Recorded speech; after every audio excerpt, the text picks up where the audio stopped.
وأدام النفع وببركة علومه في الدارين يا رب العالمين ويا مجيب السائلين.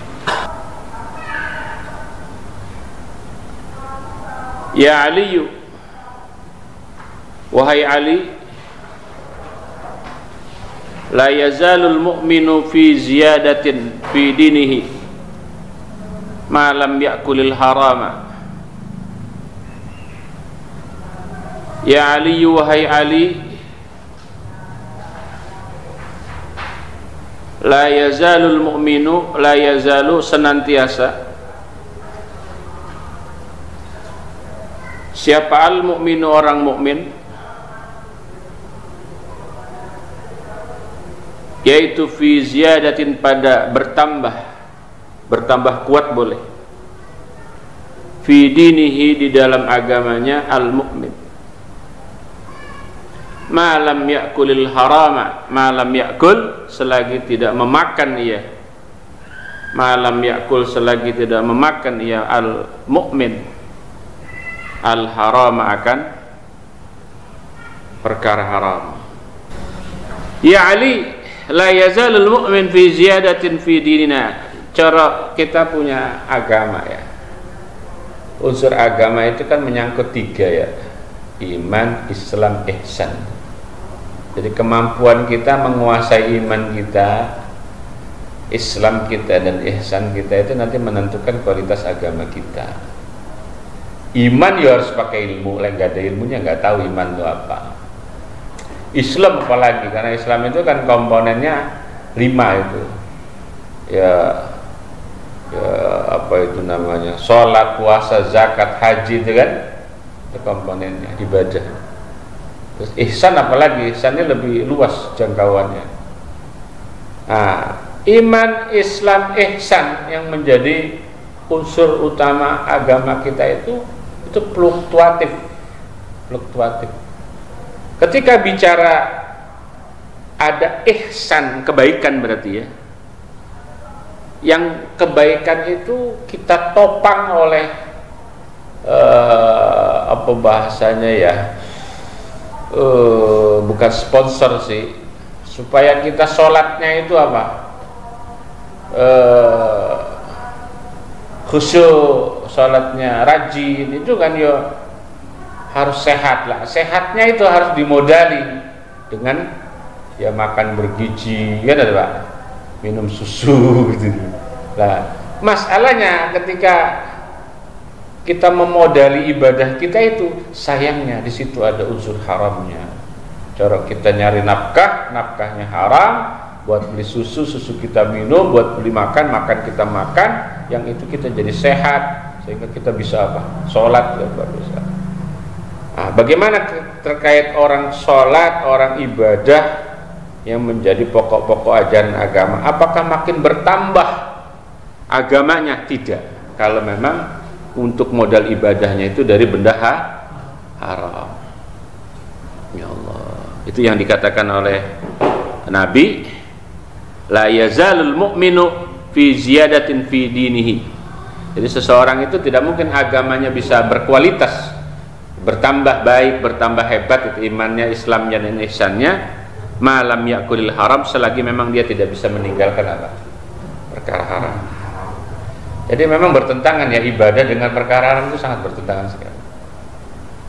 Apalagi di usia kita yang makin tua, memang harus steril banget, jangan sampai ada yang nyeplos. Ya Allah.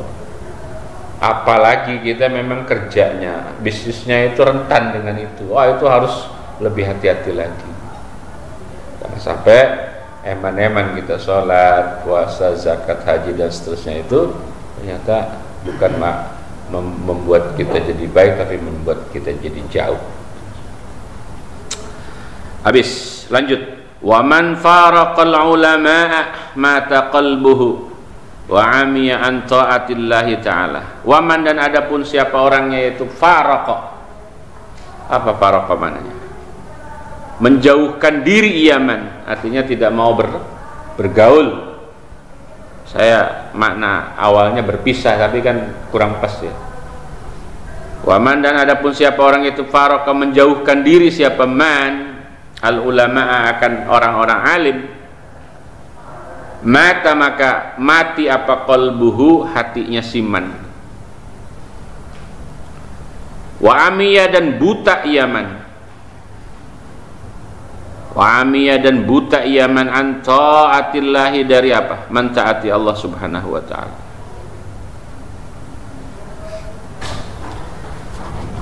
Apa maksudnya yang bisa jadi kita sudah paham nih? Memang kalau hadis itu lebih mudah ketimbang kita membaca ayat Al-Quran. Kenapa? Membaca Al-Quran itu agak sulit kita memahami langsung ketimbang hadis. Kenapa? Padahal sama-sama dari Allah itu. Hah? Kenapa? Bahasanya bahasa Nabi. Karena memang redaksinya redaksi Nabi. Jadi Nabi kita itu kan ya orang Arab, maka hadis itu berbahasa Arab. Udah gitu Nabi kita, Nabi yang memang bahasanya muyassiran, Nabi yang cenderung memudahkan umatnya, sehingga bahasa-bahasa beliau itu sangat mudah dipahami. Tapi apa yang Nabi katakan itu sebagai ABCD dalam hadisnya, isinya tetap dari Allah. Cuman intisarinya begini Muhammad, nah tinggal kamu nyampeinnya dengan bahasa kamu bagaimana. Saya ngebayangin kalau Nabi kita orang Cianjur gitu ya. Hah? Enak banget, berarti hadisnya berbahasa Sun. Enak kali ya? Yang kata nggak harus begitu, tinggal terjemahkan aja hadisnya ke dalam bahasa Sunda. Bukan juga jadi gampang ya. Baik, ini akhirnya kita harus terima ya bahwa ada orang yang spesial di kampung kita, di komunitas kehidupan kita, entah tetangga, entah saudara. Ya kalau cara di kita ini ada RT lah, di lingkungan RT itu ada yang namanya ulama. Skalanya lebih apa? Lebih kecil, naik ke atas di lingkungan RW, naik ke atas di lingkungan kelurahan, terus sampai mungkin tingkat apa gitu. Kita akan bertemu dengan ulama. Nah, tinggal masalahnya hubungan kita sama ulama itu baik atau tidak. Lah, kata-kata baik hubungan sama ulama itu artinya apa? Istifadan. Apa? Istifadah itu mengambil faedah, berarti ya belajar, ngaji. Bukan apanya, lu kagak sama Ustaz, gua mah nggak perlu ngaji, gua udah deket setiap hari apa? Mungkin apa ngambilin sampah apanya? Jadi ini cerita tukang mengutin sampah dari RT itu ya, yang setiap hari dia pungutin sampahnya. Lu kagak ngaji, gue udah deket sama Ustadz, deketan juga gue, lu ketemu seminggu sekali, gue tiap hari, tiap pagi ketemu apa? Sama Ustadz. Gue tahu semalam Ustadz habis acara, lah itu bekas kardusnya gue lihat, gue angkatin. Rupanya apa? Tukang mengutin sampah. Bukan itu maksudnya, deket tuh bukan itu. Dia kita maksud orang yang menjauhi ulama itu artinya bukan menjauhi dalam artian tubuh, tapi apa? Memang dia ngaji atau istifadah, mengambil faedah. Saya lebih cenderung bukan ngaji doang, tapi istifadah, mengambil faedah. Karena begini, mengambil faedah itu kan bisa dengan perkataan si ulama tadi. Itu bisa jadi kan disampaikan lewat apa? Pengajian, atau disampaikan lewat obrolan. Nah, itu. Atau bisa juga karena istifadah itu menyangkut apa? Perilaku. Ya, tinggal tantangan seorang murid begini. Kita mengagumi ilmunya gitu ya. Si ulama itu ya Allah luar biasa ilmunya. Jadi kalau udah baca kitab jelasin isi kitab itu kita langsung mantep. Tapi ada hal-hal yang kita nggak suka, misalnya sifatnya si ustadz tadi ya. Katakan langsung ya, kalau yang jelek itu buat contohnya saya saja.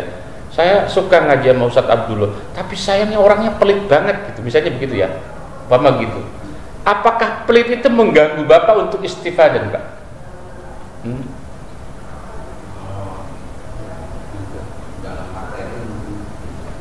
Nggak, dia gara-gara ketahuan ustadz itu pelit, besok malam Rabu nggak ngaji lagi tuh, maksudnya. Tetap ngaji. Bener ini, ntar saya tes nih. Umpama itu gambaran ada ustadz tuh ya sifatnya kok nggak sesuai dengan ya yang kita pahami dari cara dia mengisi pengajiannya. Atau begini, ya Allah hebat banget dia kalau udah ceramah, tapi rumah tangganya berantakan gitu. Bininya cerai, kita masih tetap mau dengerin khutbahnya nggak? Khutbah Jumatnya aja. Oh gitu. Atau pilih-pilih. Besok siapa khotibnya? Ustaz Abdullah. Jangan. Udah gitu materinya pas apa? Nasihat pernikahan lagi lah. Ustaz Abdullah ngasih materi bagaimana rumah tangga samawa, sakinah, mawadah. Tapi dia cerai sama bininya. Gimana itu kira-kira kita dengerin gitu? Hah? Bener nih.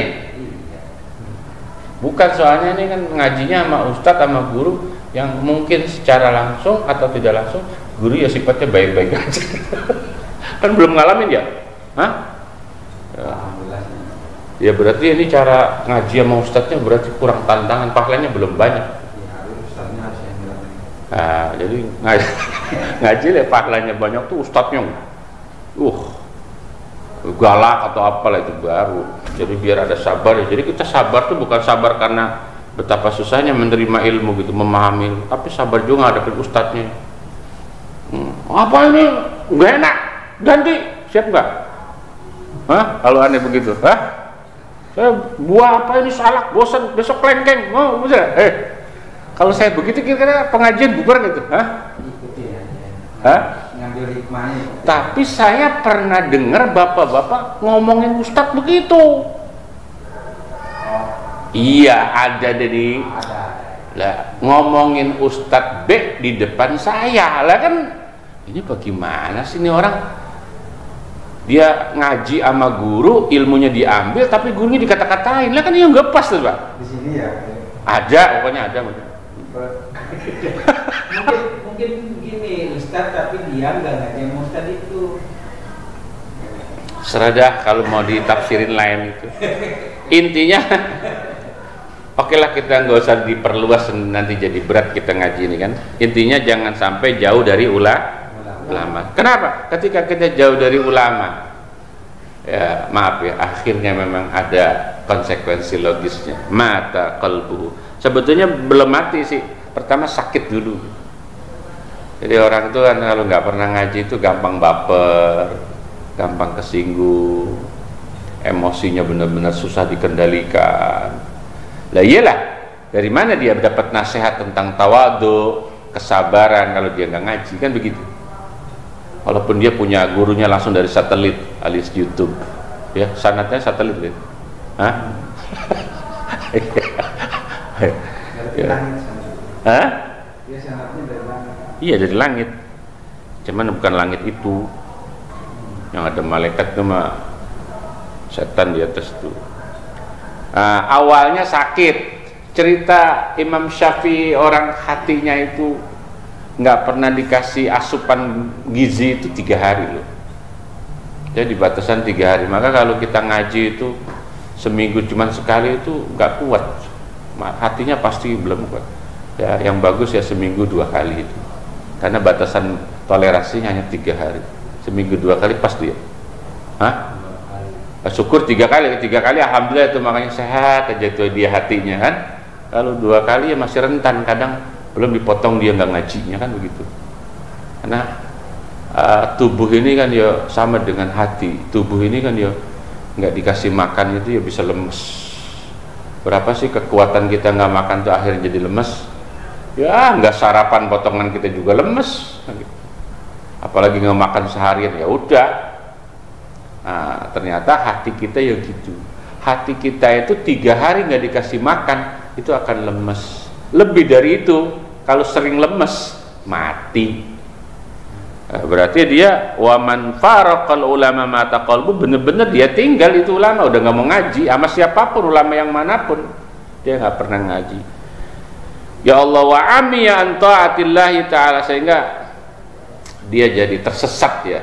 Amia itu kan buta ya, orang buta itu kan cenderung nggak bisa apa menentukan arah ini ke kanan apa ke kiri ya, tidak ada mursyidnya karena dia ya hidupnya ngatur sendiri sesuai apa yang dia punya. Itu yang akhirnya wa amiya an taatillahi, cara ibadah pun ya ibadahnya ibadah yang memang buta, tidak ada apa dasar ilmunya. Wa amiya itu maknanya tersesat.